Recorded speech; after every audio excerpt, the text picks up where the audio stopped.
कहानी की शुरुआत होती है और हम नीडी नाम की लड़की को देखते हैं जो फिलहाल पागल खाने में कैद होती है। नीडी का बिहेवियर बिल्कुल नॉर्मल नहीं होता, वो बहुत एग्रेसिव होती है। तभी उस पागल खाने की एक नर्स आती है और उसे खाना खाने के लिए पूछती है, पर नीडी इसके जवाब में उसके पिछवाड़े पर एक जोरदार लात मारती है और उसे दूर फेंक देती है। उसी समय दो गार्ड आते हैं और उसे काल कोठरी में बंद कर देते हैं। अब यहाँ नीडी हमें बताती है कि वो भी कभी नॉर्मल हुआ करती थी। इसके बाद कहानी सीधा फ्लैशबैक में जाती है और हम एक गांव को देखते हैं जिसका नाम होता है डेविल्स कैटल। दरअसल इस जगह का नाम एक झरने की वजह से पड़ा था जिसका पानी बहते हुए एक बड़े से गड्ढे में चला जाता है। कई सारे साइंटिस्ट रिसर्चर रिसर्च करने के लिए आए पर नाकामयाब होकर चले गए। अगले सीन में हम जेनिफर नाम की खूबसूरत लड़की को देखते हैं जो कॉलेज की हेड चेयर लीडर होती है। जेनिफर अपने कॉलेज की सबसे खूबसूरत और कॉन्फिडेंट लड़की होती है और उसकी उलट जेनिफर की बेस्ट फ्रेंड निधि थी जो काफी शाय और जेनिफर से कम सुंदर थी, लेकिन वो दोनों बेस्ट फ्रेंड थे और ज्यादातर टाइम साथ बिताते थे। नीडी का एक बॉयफ्रेंड भी है जिसका नाम चीप है, लेकिन नीडी अपने बॉयफ्रेंड से ज्यादा अपने फ्रेंड जेनिफर को भाव देती है। फिर एक रात नीडी और चिप करने का प्लान बनाते हैं। फिर चिप नीडी के सुरंग को तराशना शुरू करने ही वाला होता है।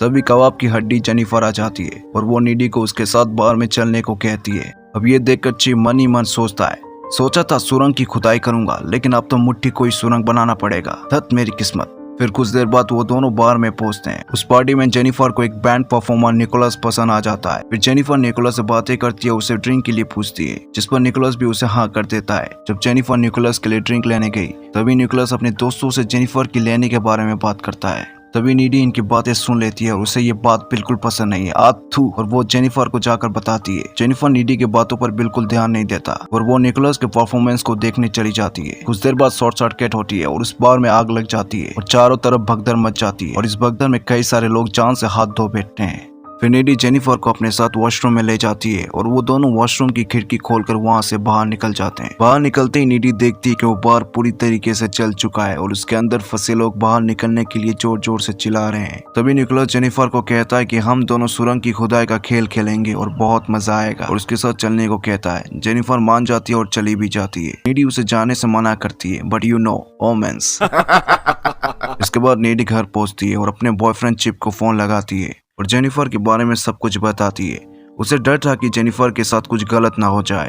तभी नीडी के डोर को कोई नॉक करता है और नीडी नीचे देखने के लिए चली जाती है और फिर जैसे ही वो दरवाजा खोलती है वो देखती है कि कोई नहीं है। फिर वो दरवाजा बंद करके जाने ही लगती है। तभी उसे नीचे वाले रूम से किसी की आवाज आने लगती है, बिल्कुल ऐसे, ना नीडी। फिर नीडी उस कमरे के अंदर जाती है और वो देखती है कि उधर जेनिफर खड़ी है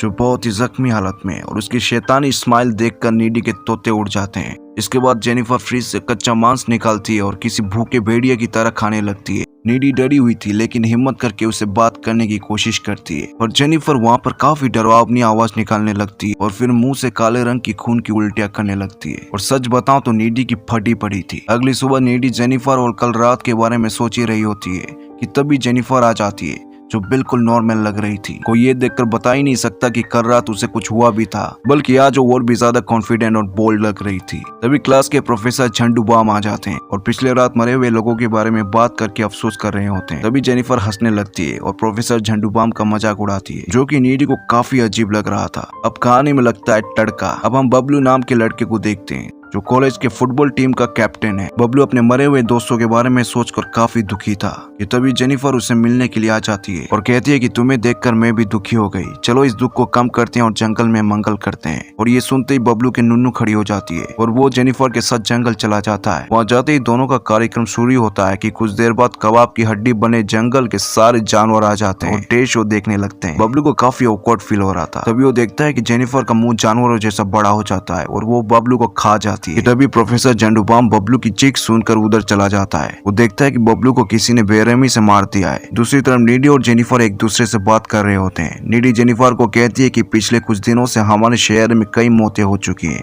और मैं बहुत परेशान हूँ। जेनिफर उसकी बातें सुनती है और अपनी जीप को लाइटर से जलाती है पर उसकी जीप को कुछ नहीं होता और वो नीडी को कहती है कि ठंड रख, ऐसे छोटे छोटे शहरों में ऐसी बड़ी बड़ी घटनाएं होती रहती है नीडी। और आहिस्ता आहिस्ता एक महीने का वक्त गुजर जाता है और नीडी बीमार और कमजोर हो गई थी।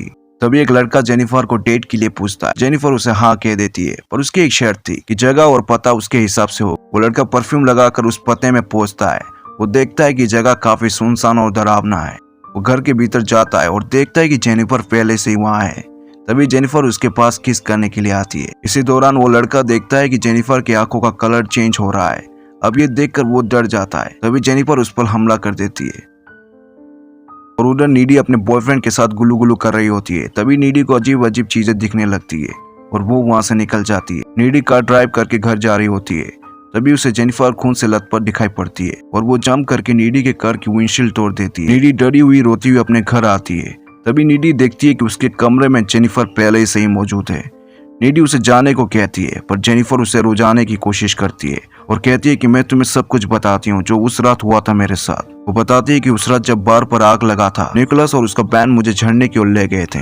वो कहती है कि निकोलस और उसका बैंड शैतानों की पूजा करते थे। वो ऐसा इसलिए करते थे ताकि उन्हें म्यूजिकल करियर में सक्सेस मिले और उन्हें सक्सेस पाने के लिए एक वर्जिन लड़की की बलि की आवश्यकता थी। तभी निकोलस पूछता है जेनिफर को, क्या तुम्हारा सिल पैक है? क्योंकि वो डरी हुई थी इसलिए वो झूठ कह देती है कि हाँ उसका सिल पैक है। तभी निकोलस उसके पेट पर चाकू मारता है और उसे झील पर फेंक देता है। निकोलस को लगता था कि अब उसका बैंड दुनिया भर में फेमस हो जाएगा, लेकिन उसके कार्य में एक रुकावट थी, जेनिफर का वर्जिन ना होना, जिस वजह से जेनिफर फिर से जिंदा हो जाती है, लेकिन शैतानी ताकतों के साथ। अब ये बताते हुए अपने हाथों में एक कट लगाती है जो वापस पहले जैसा हो जाता है, जिसे देखकर नीडी काफी डर जाती है और उसे जाने के लिए कहती है। जेनिफर 2 मंजिला खिड़की से छलांग लगाकर चली जाती है। फिर अगले दिन नीडी लाइब्रेरी में जाती है और पैरानॉर्मल की किताब उठाकर पढ़ने लगती है और उसे पता चलता है कि उस रात निकोलस और उसके बैंड से गलती हुई थी, जिसके कारण जेनिफर फिर से जिंदा हो गई और उस पर शैतानी ताकतें हावी हो गई। अब यहाँ पर नीडी को ये भी पता चलता है कि अगर जेनिफर को सुंदर रहना है तो उसे इंसानों को मारकर खाते रहना होगा और जेनिफर को रोकने का एक ही तरीका है, उसके दिल में चाकू से वार करना। अब यह नीडी को डर सताने लगता है कहीं जेनिफर उसके बॉयफ्रेंड को ना मार दे। नीडी अपने बॉयफ्रेंड को उस बुक में लिखी बातों को बताती है और जेनिफर से दूर रहने की सलाह देती है, पर चिप को इन बातों पर विश्वास नहीं होता और वो कोई कहानी समझकर वहाँ से चला जाता है। उसी रात उनके कॉलेज में डांस पार्टी होता है। नीडी सज धज कर आई हुई थी और अपने बॉयफ्रेंड का इंतजार कर रही थी और उधर चिप पैदल ही डांस पार्टी में जा रहा होता है। तभी रास्ते में जेनिफर मिलती है और नीडी के बारे में बताती है। वो कहती है कि नीडी का अफेयर कई लड़कों के साथ चल रहा है और उसका गहरा कुआं कई लड़कों ने तराशा हुआ है,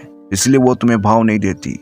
ये सब सुनकर चिप काफी दुखी हो जाता है और जेनिफर उसे रुझाकर अपने साथ सुनसान इलाके पर ले जाती है और वही नीडी को ऐसा लगने लगता है कि जेनिफर उसके बॉयफ्रेंड के साथ कुछ गलत करने वाली है। ये सोचकर वो पार्टी से दौड़ी दौड़ी चिप को ढूंढने लगती है और उधर जेनिफर चिप को अपने प्यार के जाल में फंसाने की कोशिश करती है और चिप उसे बताता है कि वो अभी भी नीडी से बेइंतहा मोहब्बत करता है। ये बातें सुन जेनिफर को बहुत गुस्सा आता है और वो उस पर हमला कर देती है। उसे बचाने के लिए नीडी आ जाती है, पर अब जेनिफर उन दोनों को ही मारने की कोशिश करती है। लड़ाई में चिप की मौत हो जाती है और जेनिफर वहाँ से भाग जाती है। अब नीडी को उसके बॉयफ्रेंड के मरने का बहुत दुख होता है और वो उसका बदला लेने के लिए जेनिफर के घर जाकर उस पर हमला कर देती है। उन दोनों में लड़ाई होती है, जिस दौरान जेनिफर नीडी के कंधे में काट लेती है, जिसके बाद नीडी जेनिफर के दिल में वार करती है, जिससे उसकी मौत हो जाती है। जेनिफर की मौत होते हुए जेनिफर की मॉम नीडी को देख लेती है और नीडी को हत्या के जुर्म में उसे पागल खाने शिफ्ट कर दिया जाता है।